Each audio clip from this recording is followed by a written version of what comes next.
अगस्त जी। राधे राधे महाराज। महाराज जी राधे राधे। महाराज जी, कोई काम करते वक्त कुछ गलत हो जाए या ध्यान ना लगे, किसी और जगह जाए तो बहुत क्रोध आता है। इस समय मैं नाम जप करता हूँ, नाम जप करने से क्रोध कम होता है, पर नाम जप छोड़ते ही क्रोध और बढ़ जाता है। इस स्थिति में आपका क्या? आपका प्रश्न है यार, बड़े गुरु आदमी हो तुम।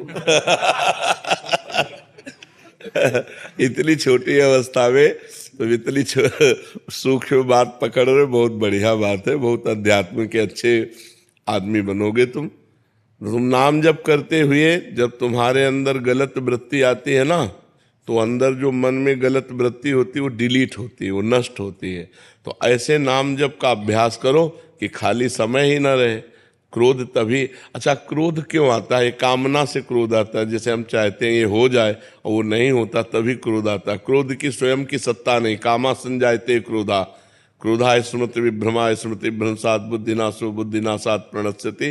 काम, जब हमारी कामना की पूर्ति में बाधा पड़ती है तो क्रोध आ जाता है। इसलिए हम हर समय नाम जपने का अभ्यास करें। जब क्रोध आ जाए तब दांती पीस ले, ऐसे मुझे बोलना ही नहीं है बस। क्योंकि अगर क्रोध में बोलना शुरू किया तो फिर क्रोध आने पर भजन क्षीण हो जाता है, आनंद क्षीण हो जाता है और हमसे अपराध बन जाता है। अपने से बड़ों के प्रति भी गलत शब्द निकल जाते हैं।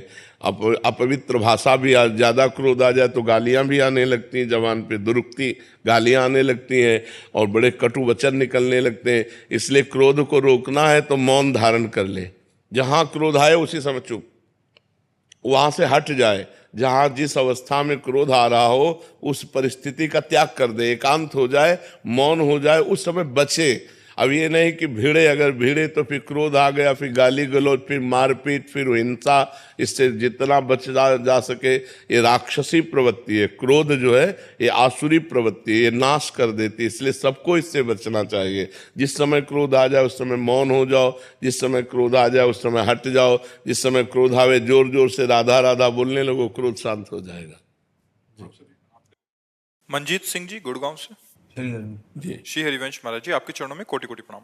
गुरुदेव, कुछ समय पहले तक शराब और गंदे आचरण से लिप्त था, फिर 6 महीने पहले श्री जी की कृपा से आपकी शरणागति मिली, शराब छूट गई, भोजन भी सात्विक हो गया, नाम जप भी खूब बढ़ा। परंतु मैंने अपने घर में उसका वखान करना शुरू कर दिया, जिससे नाम जप अभी थोड़ा कम होना शुरू हो गया। महाराज जी, श्री जी से क्षमा मांगी, पुनः नाम जप करना भी शुरू हो गया।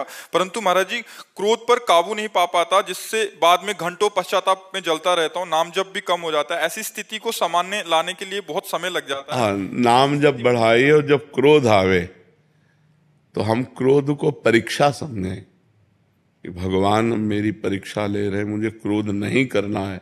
ये भजन के विघ्न है, काम क्रोध लोभ मोह मद मत्सर।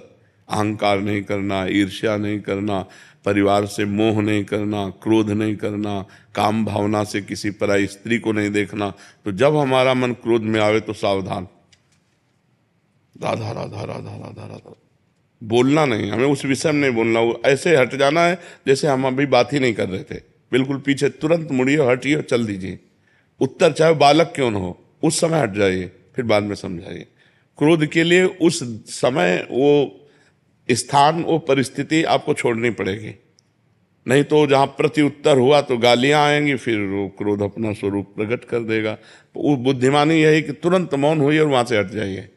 महाराज जी, अपने बच्चों को भी डांट देते हैं, मैं इतना जलता हूँ। हम ये कह रहे हैं कि बच्चों को डांटने का नाटक किया जाता है क्रोध का। तो तुम अगर ऐसे गलत बात किए तो, और समझ रहे हो अगर पढ़ाई ठीक से नहीं की ना तो आप, हमें अंदर कोई क्रोध नहीं। क्रोध का नाटक करना और क्रोध होना, ये थोड़ा अंतर है। बच्चे में क्रोध को करना होता है, परिवार में क्रोध करना होता है, जरूरी है। जैसे छोटे छोटे बच्चे हैं, अगर वो भयभीत हमसे नहीं हुए, थोड़ा थोड़ा भय होना जरूरी। यार अगर हमने जो पापा ने कहा वो पाठ नहीं तैयार किया तो मारेंगे, यार हम कोई गलती करेंगे हमारे पापा जानेंगे, तो उनको भय होना जरूरी। भय से वो सत्मार्ग में चलेंगे। लेकिन इतना भय भी नहीं कि वो आपसे दूरी बना ले। कभी मित्रवत व्यवहार करके ऐसे बैठते हैं, खेलते हैं कि वो अपनी छोटी सी छोटी कमियां भी आपको बता दें। और कभी पिता की तरह हम होकर उनको डांटते हैं, जिससे वो भयभीत होकर के असत मार्ग का त्याग कर दें। लेकिन हमें क्रोध का नाटक करना है, क्रोध नहीं करना। जैसे शिष्यों से करना पड़ता है, तो ये अगर हमको उस समय सोचो तो 100 में 100% हम क्रोधित नहीं हैं। हम अपनी नौकरी निभा रहे हैं, हमें गुरु भाव से उन्होंने स्वीकार किया। अगर उनकी गलतियां बन रही तो हमारा कर्तव्य है उनको डांट करके अच्छे आचरणों में युक्त करना। ऐसे आप पिता है, अगर अपने पुत्र को अच्छे आचरणों से युक्त करना है तो कभी कभी क्रोध का नाटक करना पड़ता है। तो अगर पिता का शासन पवित्र है तो अब आजकल शासन ही नहीं रह गया है। बच्चे पढ़ लिख करके माता पिता का अपमान कर रहे हैं, माता पिता की अवहेलना कर रहे हैं, क्योंकि बच्चापन से डाली नहीं गई बात। खेलने के लिए मोबाइल दे दिया गया और धीरे धीरे धीरे धीरे वो मोबाइल से इतने गंदे आचरणों में प्रयुक्त हो जाते हैं, इतनी मलिन बुद्धि हो जाती है कि अपने पूज्य माता पिता का अपमान करने लगते हैं, अवहेलना करने लगते हैं और इतना दूर निकल जाते हैं सतमार्ग से कि लौटना मुश्किल हो जाता है।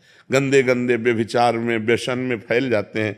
तो ये क्रोध करना अनिवार्य है, पर क्रोध अंदर से नहीं, बाहर से नाटक करना है। क्रोध का नाटक करना है, अंदर से करोगे तो आप परेशान हो जाओगे। बस वो मारना नहीं है, मारने की एक्टिंग पूरी करने के, बाप रे आज तो बच गए, ऐसा करना है। क्रोध का अंदर हृदय में प्रवेश ना होने पाए, अगर बाहर से हम नाटक करें तो अच्छा रहेगा। परिवार में अगर अब माता पिता शराब पी रहे हैं, माता पिता गंदी बातें कर रहे हैं, माता पिता गंदे दृश्य देख रहे हैं, तो बच्चों पर आचरण नहीं पड़ेगा। तुम खुद अध्यात्मवान बनो और बच्चों को अध्यात्मवान बनाओ। बिना अध्यात्म से जुड़े किसी का जीवन मंगलमय नहीं हो सकता। आज हमारा समाज जितना अध्यात्म से विलग है उतने देख लो क्रूरता में पहुंचता जा रहा है। कैसे कैसे समाचार आते हैं, मतलब क्या है ये नौजवान कहाँ जा रहे हैं, कहाँ जा रहे हैं? क्या वो मनुष्य शरीर नहीं है?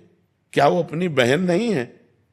आप कैसा व्यवहार कर रहे हैं? अध्यात्म तो चराचर जगत को मंगल में बना दे, लेकिन जुड़े ना जब, अब वो राक्षसी प्रवृत्ति से जुड़े, आधुनिकता से जुड़े, मंगल में भाव है नहीं, तो देखो कैसी कैसी गंदी बातें होती है। अब आजीवन सजा होगी, एक गलती का परिणाम आजीवन सजा, जीवन बर्बाद हो गया। पढ़ाई लिखाई स्वस्थता सब जब जाओ जेल, या तो फांसी की सजा या तो जेल। ऐसे ऐसे आचरण होने लगे हैं।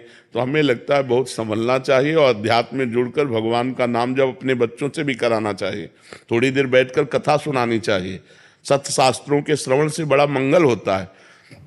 महाराज जी, बच्चे तिलक लगा के जाते हैं तो स्कूल को कह रहे हैं, स्कूल में कहते हैं कि ये कौन सा काला जादू है। हाँ, तो दूसरा कर ले कि सूखी रज ले लेना, सूखी रज का ऐसे लगा ले तो चिन्ह नहीं बनेगा और तिलक भी लग जाएगा। अब स्कूल में तो जो पढ़ाई हो रही है आप देख ही रहे हो, आधुनिकता की पढ़ाई हो रही है और ऐसे ऐसे आचरण नौजवानों के हो रहे हैं जो नहीं होने चाहिए। क्या ये विद्या है? विद्या तो वही है जो विनय और सद्गुण की उत्पत्ति कर दे, विनय और सद्गुण की उत्पत्ति कर दे। आज तिलक लगाने को लोग रोका जाता है। आज भगवत कार्य को अगर माला डाल के जाए वो तो उसको रोका जाएगा, उसका उपहास होगा। अगर भगवान नाम कीर्तन, भगवान नाम जप करके और पाठ, हम लोगों के स्कूल में प्रारंभ से हे प्रभु आनंद दाता ज्ञान हमको दीजिए, ये सब प्रार्थनाएं होती थी बड़ा। और कबीरदास जी की दोहे, रहीमदास जी के दोहे, मंगल में वीर पुरुषों के चरित्र, तो उससे संस्कार पढ़ते हैं।